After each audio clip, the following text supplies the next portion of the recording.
கிறிஸ்துவுக்குள் பிரியமானவர்களே, இந்த நாளுக்கான மாலை நேரம் அண்ணா அப்போஸ்தலனாகிய பவுல் ரோமருக்கு எழுதின நிருபம் 1 அதிகாரம் 19வது வசனம். ரோமர் 1:19, ரோமன்ஸ் 1:19.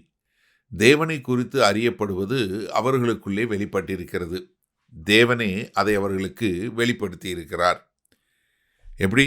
தேவன் யாருங்கிறத அவரே அவங்களுக்கு வெளிப்படுத்தி இருக்கிறார். அடுத்த வசனம் என்ன சொல்றாரு? அது எப்படின்னா, காணப்படாதவைகளாக அவருடைய நித்திய வல்லமை, தேவத்துவம் என்பவைகள் உண்டாக்கப்பட்டிருக்கையினாலே உலகம் உண்டானது முதற்கொண்டு தெளிவாய் காணப்படும். அதனால் அவர்களுக்கு போக்கு சொல்ல இடமில்லை. படைக்கப்பட்டவங்களை பார்க்கும்போதே உங்களுக்கு மிக தெளிவாக தெரியும் இது எல்லாம் இருக்கு என்று சொல்லக்கூடியதா. ஏன்னா யோவான் 1:9 சொல்லும்போது, உலகத்திலே எந்த மனுஷனையும் பிரகாசிப்பிக்கிற ஒளியே அந்த மெய்யான ஒளி.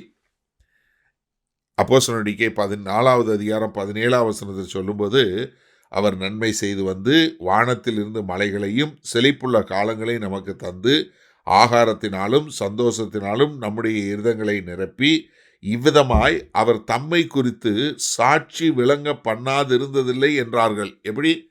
கர்த்தர் எப்படி விளங்க பண்ணாரு? அவர் நன்மை செய்தாரு, மழை பெய்ய வச்சாரு, அவர் காலங்களை கொடுத்தாரு, ஆகாரம் சந்தோஷம் எல்லாம் கொடுத்து நம்ம இருதயங்களை நிரப்பி அவர் இங்கே இருக்கிறாரு என்பதை நமக்கு விளங்க பண்ணினார் என்று சொல்லக்கூடியதாக. அதே அப்போஸ்தலர் 17வது அதிகாரத்தில் 24வது வசனம் சொல்லும்போது, உலகத்தையும் அதில் உள்ள யாவற்றையும் உண்டாக்கின தேவனானவர் வானத்திற்கும் பூமிக்கும் ஆண்டவராய் இருக்கிறபடியினால். எப்படி?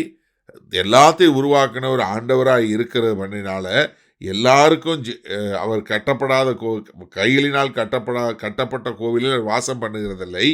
எல்லாருக்கும் ஜீவனையும் சுவாசத்தையும் சகலத்தையும் கொடுக்கிற அவர் தமக்கு யாதொன்று தேவையானது போல மனுஷர் கைகளால் பணிவிடை கொள்ளுகிறதும் இல்லை. என்ன? அவர் எல்லாரையும் உருவாக்கி எல்லாரையும் படைத்து அவர்தான் என்று காட்டக்கூடியதாக. அதே மாதிரி ரோமர் 1வது அதிகாரத்தில் 21வது வசனம், அவர்கள் தேவனை அறிந்தும் அவரை தேவனை மகிமைப்படுத்தாமலும் ஸ்தோத்தரியாமலும் தங்கள் சிந்தைகளினாலே வீணரானார்கள். என்னாச்சு? அதனால உங்களுடைய உணர்வுள்ளாத இருதயம் என்ன படிஞ்சது? இருளடைந்தது. ரோமர் 1:28 பாருங்க, தேவனை அறியும் அறிவை பற்றி கொண்டிருக்க அவர்களுக்கு மனதில்லாதிருந்தபடியால். என்ன? அவங்களுக்கு தேவனை அறிந்து கொள்ள வேண்டும் என்கிற மனதில்லாதவங்களாக இருந்தாங்க. 32வது வசனம் பாருங்க, இப்படிப்பட்டவைகளை செய்கிறவர்கள் மரணத்துக்கு பாத்திரராய் இருக்கிறார்கள் என்று தேவன் தீர்மானித்த நீதியான தீர்ப்பை அவர்கள் அறிந்திருந்தும் அவைகளை தாங்களே செய்கிறதும் அல்லாமல் அவைகளை செய்கிற மற்றவரிடத்தில் பிரியப்படுகிறவர்களாக இருக்கிறாங்க. என்ன? அவங்க அறிஞ்சிருக்கிறாங்க. ஏன்னா யாரு கொடுத்தா? அதை தேவன் கொடுத்தாரு.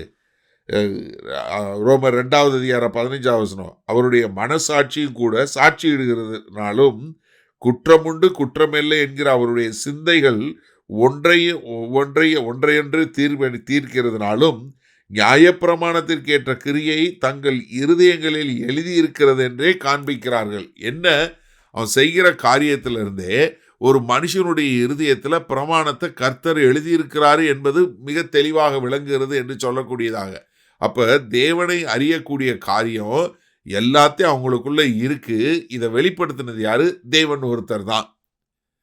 சரி, இந்த நாளில் இந்த வசனத்தை நம்ம எப்படி எடுத்துக்கொள்வது? அதாவது தேவன் உண்டு என்று, அவர் யார் என்பதை தேவன் எல்லா மனுஷருக்கும் விளங்க பண்ணி இருக்கிறார்.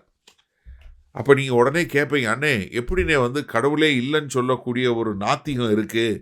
ஏன்னா நீங்கள் சொல்கிறத பார்த்தா எல்லாருக்கும் தேவன் வெளிப்படுத்தி இருக்கிறார்னா அவங்க எப்படி தேவன் கடவுள் இல்லைன்னு சொல்லக்கூடிய ஒரு கூட்டம் எப்படி இருக்க முடியும்?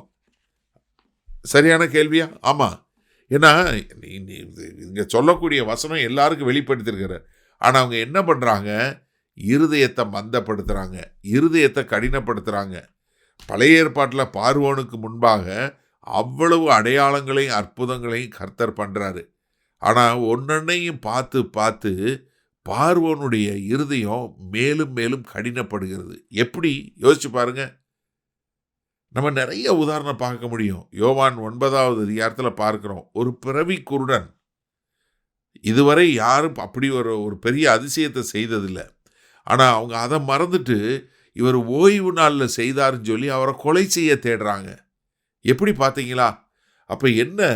ஒரு மனுஷனுடைய இருதயம் தேவன் யார் என்று அறியக்கூடிய அறிவை தேவன் கொடுத்திருந்தாலும் அவங்க இருதயத்தை சூடுண்டவர்களாக்கி அதை அறியாது இருக்கிறவர்களாக மாற்றிக்கொண்டு தங்களை வஞ்சித்து கொள்கிறாங்க. ஆனால் தேவன் எல்லாருக்கும் தான் உண்டு என்பதை ஏற்கனவே வெளிப்படுத்தி இருக்கிறாரு. அதை நீங்கள் இப்படி கண்ணை திறந்து வெளியே இந்த உலகத்தை பார்த்தாலே உங்களுக்கு விளங்கும்.